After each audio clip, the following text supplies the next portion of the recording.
Okay. So when it comes to your personal views about this topic, do you own a gun? We do own a gun. Okay. All right. Do you think you could fairly decide a case even though you own a gun? Yes. All right. You're Catholic. I am. I think we've established that. The tenets of your faith mean a lot to you personally. Is that correct? That is true. You've chosen to raise your family in the Catholic faith. Is that correct? That's true. Can you set aside whatever Catholic beliefs you have regarding any issue before you? I can. I have done that in my time on the Seventh Circuit. If I stay on the Seventh Circuit, I'll continue to do that. If I'm confirmed to the Supreme Court, I will do that still. Most of us have multiple notebooks and notes and books and things like that in front of us. Can you hold up what you've been referring to in answering our questions? Is there anything on it? That letterhead that says United States Senate. That's impressive. Bear with me for a couple questions. Have you seen the George Floyd video? I have. What impact did it have on you? Senator, as you might imagine, given that I have 2 black children, that was very, very personal for my family.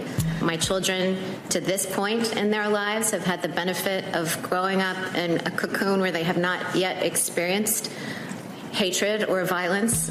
I'd like to ask you, as an originalist who obviously has a passion for history, I can't imagine that you could separate the two, to reflect on the history of this country. Where are we today when it comes to the issue of race?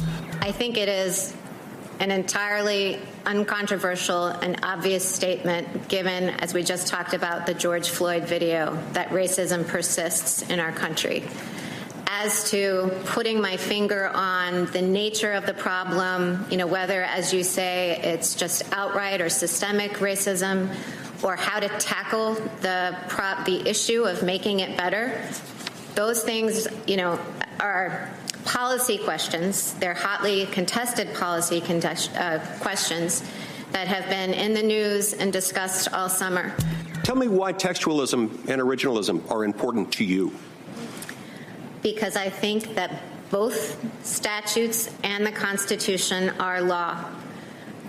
They derive their democratic legitimacy from the fact that they have been enacted, in the case of statutes, by the people's representatives, or in the case of the Constitution, through the Constitution-making process. And I, as a judge, have an obligation to respect and enforce only that law that the people themselves have embraced. As I was saying earlier, it's not the law of Amy, it's the law of the American people.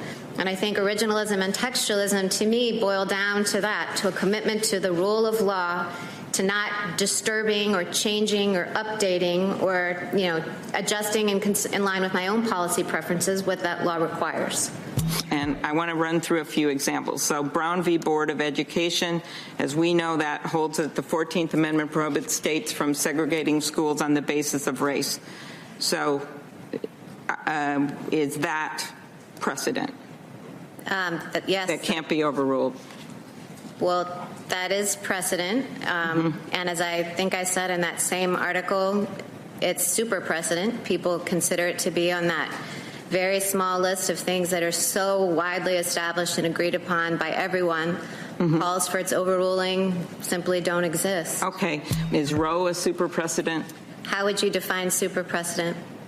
I might have thought someday I'd be sitting in that chair. I'm not. I'm up here, so I'm asking you. Okay, well, people use super precedent differently. Okay. The way that it's used in the scholarship and the way that I was using it in the article that you're reading from was to define cases that are so well settled that no political actors and no people seriously push for their overruling. And I'm answering a lot of questions about Roe, which I think indicates that Roe doesn't fall in that category. As Richard Fallon from Harvard said, Roe is not a super precedent because calls for its overruling have never ceased, but that doesn't mean that Roe should be overruled. It just means that it doesn't fall on the small handful of cases like Marbury versus Madison and Brown versus the board that no one questions anymore. Hey, NBC News viewers, thanks for checking out our YouTube channel. Subscribe by clicking on that button down here.